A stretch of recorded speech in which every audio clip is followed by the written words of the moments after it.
నమస్కారం. గంటారామానికి స్వాగతం. ముందుగా ప్రధానాంశాలు.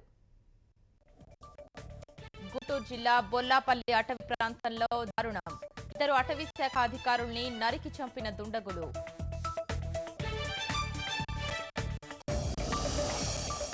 సత్వర న్యాయం లభించే లోక్ అదాలత్ను మరింత విస్తరించాలి.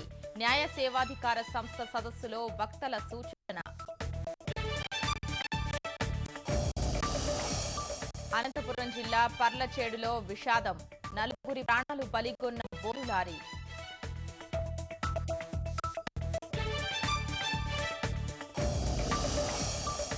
నేటి నుంచి ముఖ్యమంత్రి జిల్లాల పర్యటన. చిత్తూరులో ప్రాజెక్టుల పురోగతి, సంక్షేమ పథకాల అమలు పరిశీలన.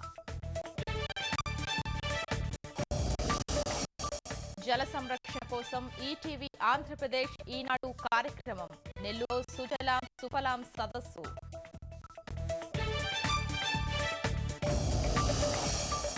బ్యాంకులతో సంప్రదింపుల కోసం మే వరకు గడువు కోరిన మాల్యా.